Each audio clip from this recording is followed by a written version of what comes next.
The hour, I think the hour is upon us. So welcome everyone this morning to this very, very important announcement. My name is Sandy McDonald. I'm the president of Holland College. I'm reading from a script, which I normally don't do, but I got pressed in a service here about an hour ago, so I kind of a little unsure what we're talking about, but I did have the briefing notes this morning. So I should say a little more unsure what I'm talking about than I normally am. So thank you to all of you, all our guests. We have some members of the legislature here. I think Sean will be speaking a little bit about that in some detail. So to get things on the road, we're here for a very important announcement. It's part of a group that we've worked with Patsy now for several years on the ASI. And so I'm really happy and thrilled to be emceeing this morning. And the first thing I'm going to do is turn the mic over to someone who is no stranger to this particular file and no stranger to providing support for the college, Sean Casey. So Sean, if you could. Well, good morning, everyone. Thank you very much, Dr. McDonald.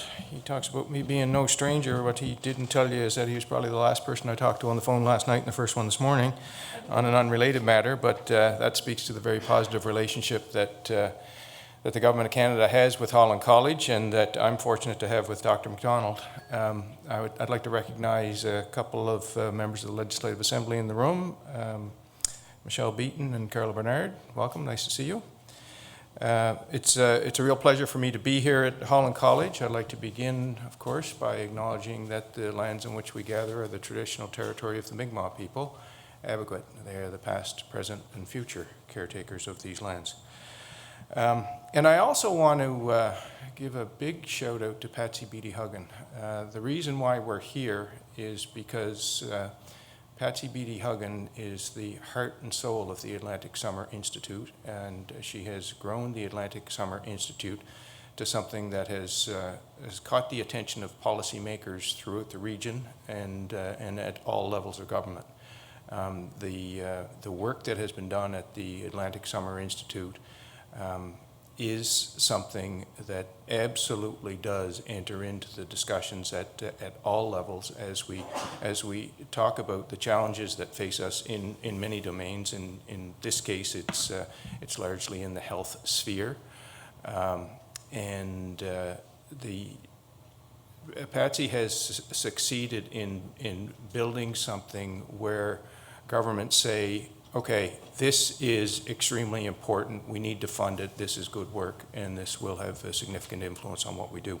So that's why we're here. I'm immensely proud to be here. I've been a member of Parliament now for about 11 years, and pretty much every single year there are extensive discussions with Patsy about what the plans are for the next Atlantic Summer Institute. Really pleased that the Government of Canada helps ASI through the Canada Summer Jobs Program, which also helps them deliver what they're here to do. Now back to my script. We all have to work together to address the complex public health challenges that affect equity and well-being. The COVID-19 pandemic has revealed deeply entrenched health and social inequities that exist in Canada for populations that are socially or economically marginalized, experiencing vulnerabilities, and socially disadvantaged. The Government of Canada recognizes these systemic challenges and barriers and is taking steps to address them. So today, on behalf of the Honourable Jean-Yves Duclos, the Minister of Health for Canada, I am pleased to announce an investment of $248,542 through the Intersectoral Action Fund and for the Atlantic Summer Institute on Healthy and Safe Communities to address some of the complex public health challenges that affect the health and well-being of infants, children, and youth in communities here in Atlantic Canada. Yes, please applause now.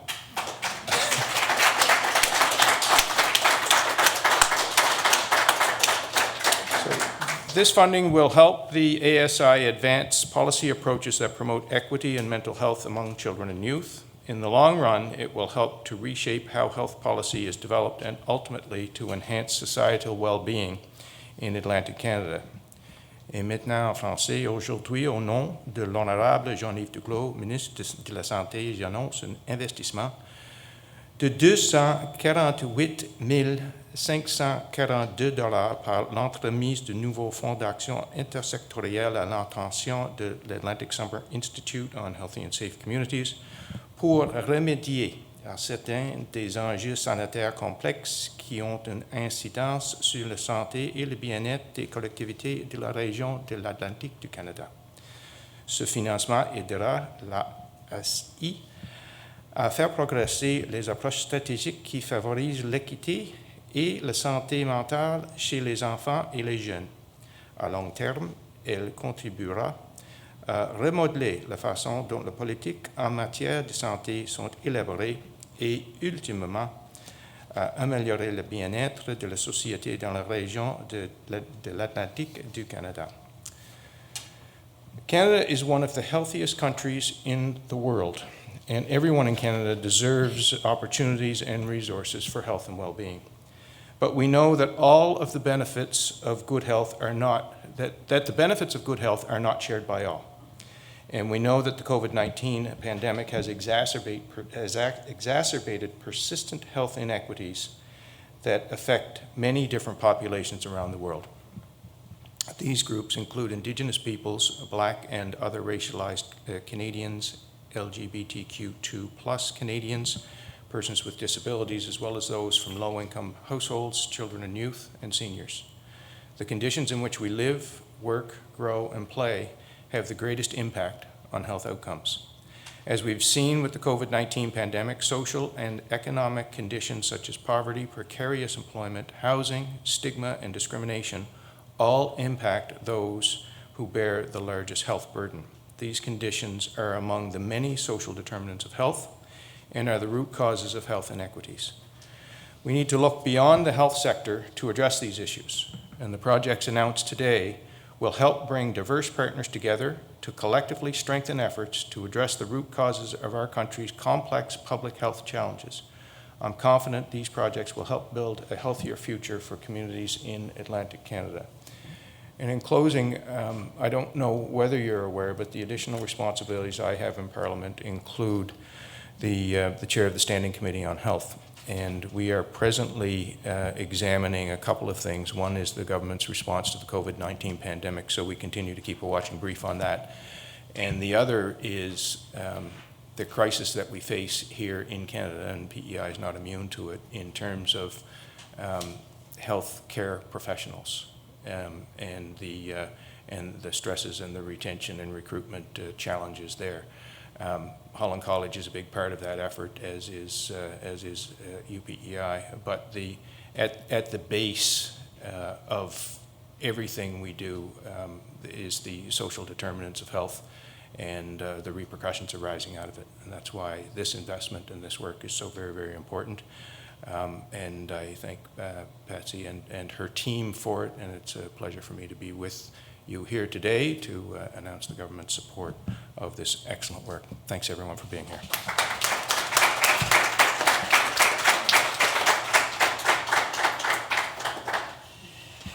Thank you very much, John. And just as before I introduce our next speaker, John mentioned a little bit about healthcare and training. Here at the college, we train resident care workers, youth workers, paramedics, practical nurses, and this year we'll be training a first cohort of RNs who are in the bridging program. And what we're finding, and I know Adina will speak to this in a bit, what we're finding is that more and more these health professionals are concerned about their own health and then with the work-life balance. So something we really haven't seen before, but it's clear to us that unless our government, which they're doing, helps these people get through these training programs, there won't be enough people to run our centers and provide the supports for our health system. So, and now I want to talk a little bit about Susan Hartley, who will speak with us next. And Susan's a fellow psychologist. I met her a few years ago. She may not remember, so but I remember her because of her reputation at the time, and it remains as someone who's an advocate for, and I'll use the word disenfranchised. I know it's probably not a great word to use, but and I know she's had experience and interest in adolescent mental health. It's an area that I worked in many, many years. And I know she's also a part of the board of directors at the Atlantic Summer Institute. So without further ado, I'll turn this over to Susan. Thank you, Sandy, and I do vaguely remember that meeting. Make my day, Susan.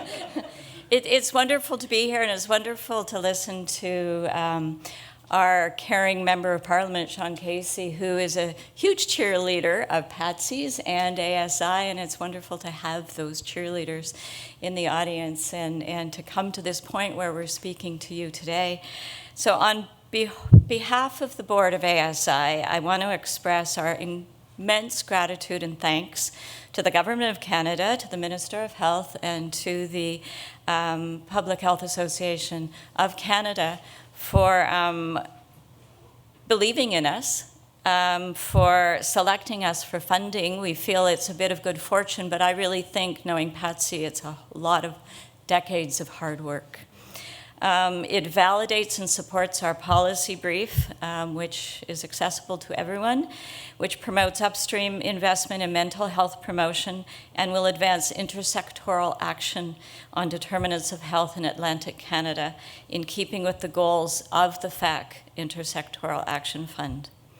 ASI's mission is to serve as a catalyst for social change, and we consider this transformative social change.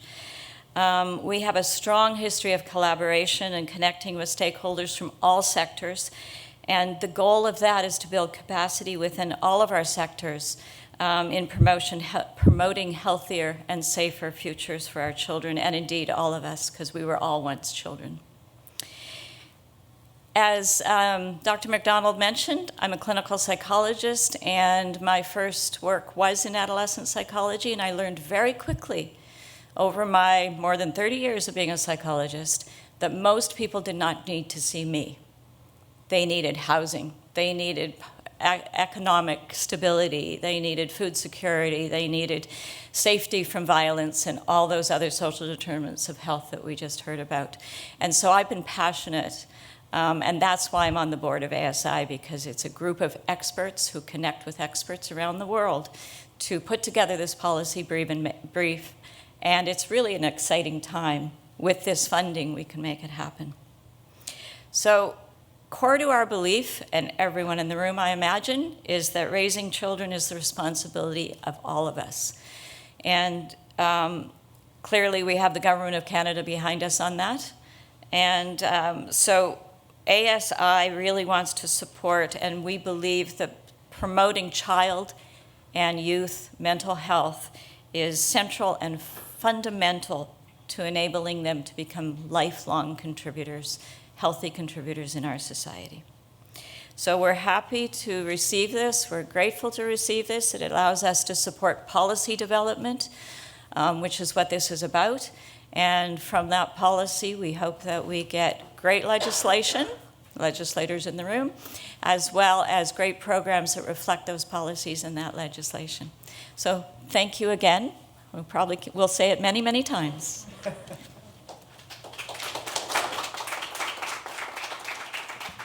Thank you, Susan. And now we'll ask another board member to speak, someone who's got a wide variety of backgrounds, specifically in early childhood care and education, Adina No, who sits on the ASI board. Adina.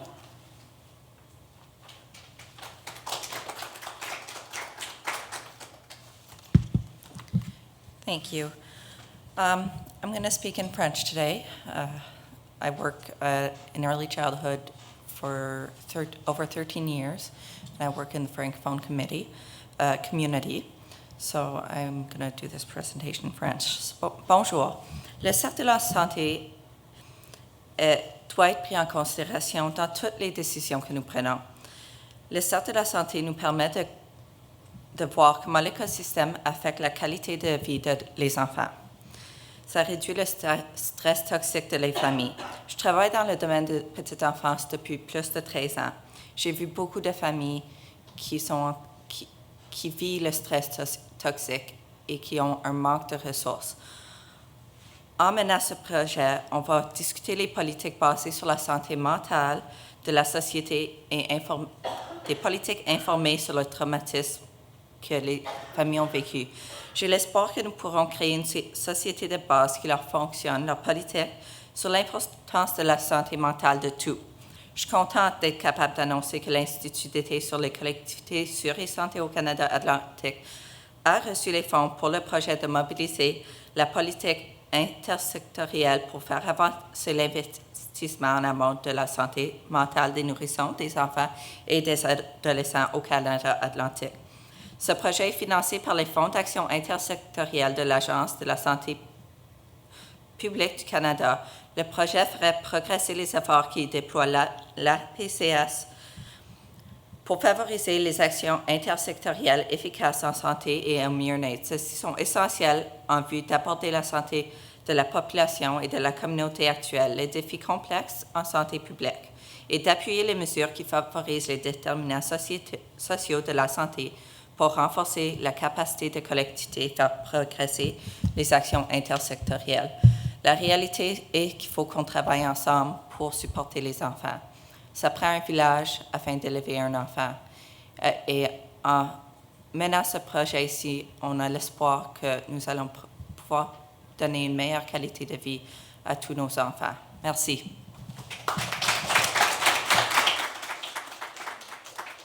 Merci beaucoup, Adina.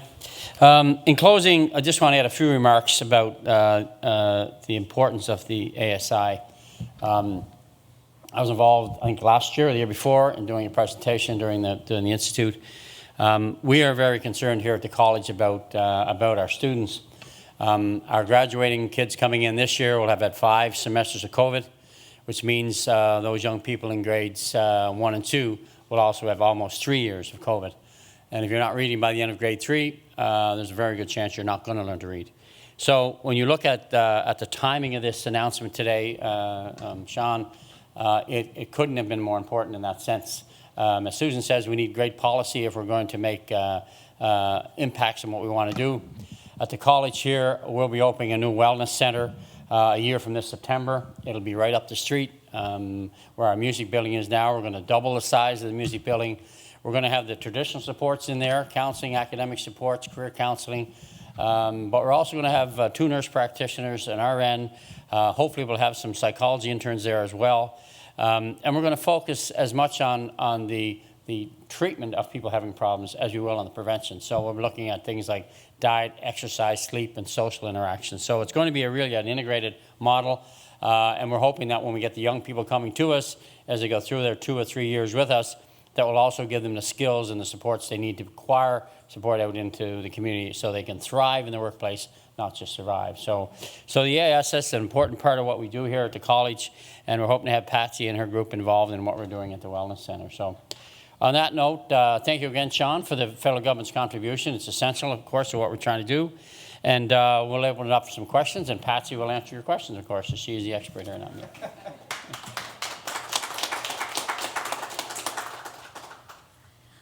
Not so sure about that. I think it takes a whole team to get here, and it has been a lot of building from an idea that's what came to light in 2003 to actually working together. And I give credit to Malcolm Schuchner for taking along this journey with me. He's stuck it out, and we've been still feeling pretty special and pretty privileged to be able to reach a point where there's some funding and some real movement to making change in the region. That was what we started out to do, and it's taken this long to build it. So really appreciative of the funding that we've received, and also the new partnerships that are opening up in Prince Edward Island as well, and think that PEI can take a real leadership role in implementing this policy brief and taking forward what we're about to start. Tomorrow is the first meeting of the steering committee, which is Atlantic-wide representation. And from that, we'll be having provincial workshops, trying to find out what's going on upstream around the region now, really narrowing it down to some local communities to find out what the barriers are to going upstream, what are the challenges for upstream. And when we're talking upstream. We're talking about reaching to those root causes, looking at structural barriers, systemic barriers, the things that will make a difference, not tomorrow, but down the road.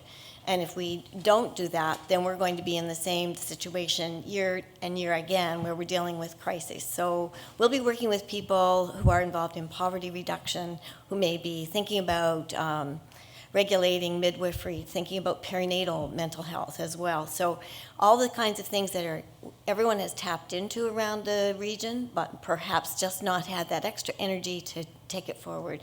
And that's what we're hoping by having these resources this year, that we can engage in more partners, with more partners and more people to boost that energy and that shift in thinking. Let's think of, I think you called it the pink elephant yesterday, but it was like, so that people aren't just thinking about a pink elephant, they're thinking about upstream, and that's where we need to go.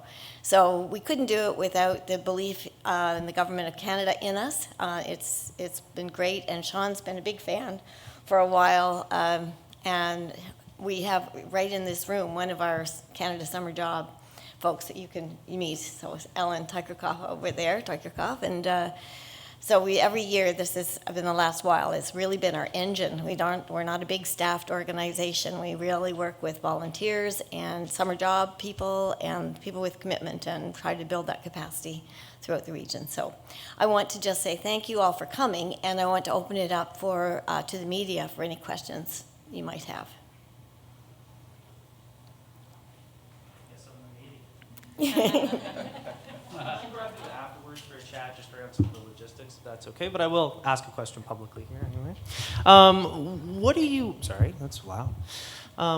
What is the funding actually going to do? What do you hope to do with this nearly $250,000? For this year? Yeah, sure. Okay, the big thrust of this is knowledge mobilization. So we have a policy brief that was developed with at least, I think we were counting, something like 35 different people from across the country, some with local communities and some with regional and national expertise. It was launched in March. And to take that forward and to get people actually engaging in conversation about the shift that needs to happen is going to take some energy and time to do it. So we're hoping to get on the agenda of the Atlantic Council of Premiers, for one. We want to have these workshops throughout the Atlantic region. We want to get to talk to people like you in the media, help you convey our message. We're working with the Alliance for Mental Wellbeing on PEI, with United Way, with community organizations that are in touch with some of the major issues, to say, we're here with you. Let's see, can we work together to make these changes? And so by the end of a year, what we're hoping to see is that there will be a shift in thinking, and that some of the shift in policies will be progressing. Ultimately, what our policy brief is saying is that we want to take on a mental health in all policy framework, which would mean a different way of creating policy in the region.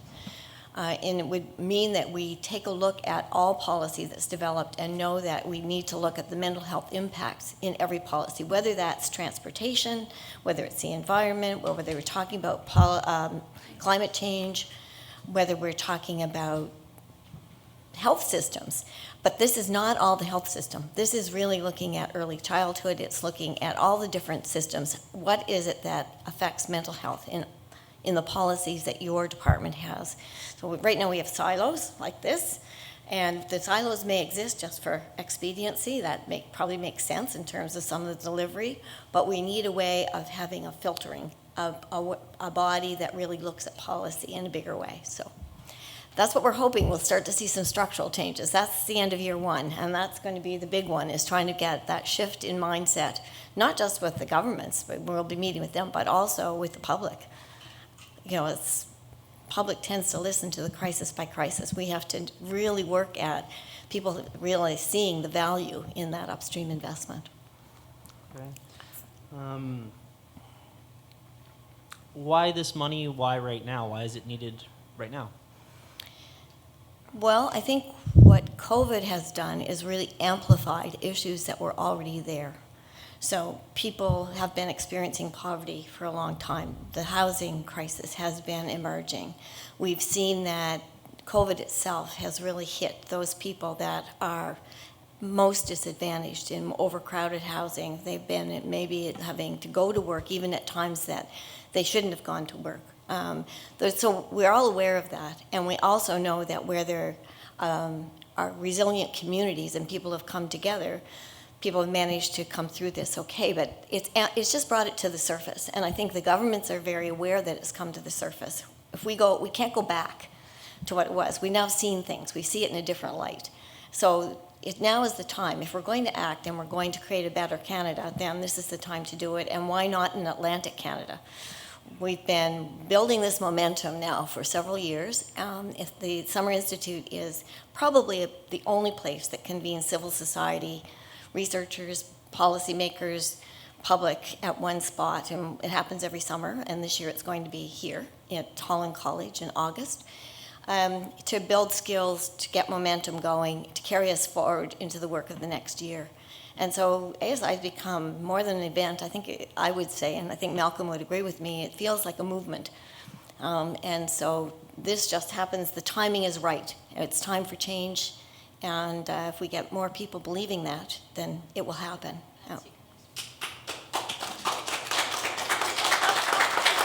Sure. I think a little bit different, like Patsy, that was great. And I'd like to add a sort of a more global perspective to it, because the conversation about health and health policies and the conversation about upstream investment has been going on all over the world, and it has become a critical mass of people talking about it now, and I think that's another reason why the time is right. I think COVID expedited that, the way that Patsy's talking about, but it was already there. The World Health Organization talks about it, promotes it. Our Sustainable Development Goals are all about that, the social determinants of health. So it's out there and it's being talked about, and it's been talked about for a long time, and now we're getting it talked about in the places that can fund it and that can make the changes and that have the critical capacity to do so. Thank you. Thank you for that. Adina, did you want to respond to that question? I can respond. Do you want me to respond to it in French? Whichever language. You know what? I have French colleagues. I'll take it in French if you want to respond to it that way. It'd be great. Bien sûr, je peux répondre en français. So just to reiterate kind of why this is important funding right now. Alors, on a vu, COVID a vraiment exposé tous nos problèmes de santé, toute la pauvreté, les crises de logement. C'est tout au top. On voit ça partout. En mobilisant, en regardant qu'est-ce qu'on peut faire, il faut qu'on supporte, il faut qu'on change nos politiques, il faut qu'on soit là pour supporter les personnes qui sont dans ces situations. La réalité, c'est que si on n'est pas en train de supporter les familles qui sont en situation où il y a peut-être un manque de logement, la pauvreté, pas de nourriture, ça a un effet sur les enfants, ça a un effet sur leur développement. Ils ne vont pas être capables de développer à leur pleine capacité. On sait qu'on a besoin de régler les problèmes, on a besoin de supporter les adultes, parce qu'un adulte qui n'est pas dans une bonne place mentalement n'a pas la capacité de bien supporter leurs enfants pour les développer pour le futur. I think that's all I have for now. I might just ask some logistical questions after that. Okay, that's great. I don't know, are there any questions from the audience?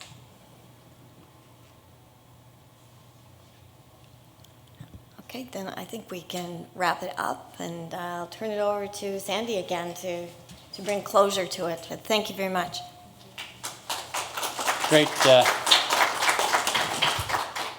Thank you, Patsy. I was reading from a script here, and I kind of folded up, so I couldn't find where I'm supposed to. It says here, Member of Parliament Casey meets and greets with guests and participants. So, Member of Parliament Casey, that's your next, and we'll make everyone here available for the media for some brief interviews, if we will, and we can kind of mingle now and have some refreshments out in the lobby. So, thank you all for coming. And thank you again, John, for all your support for the ASI and the college. Oh, thank you.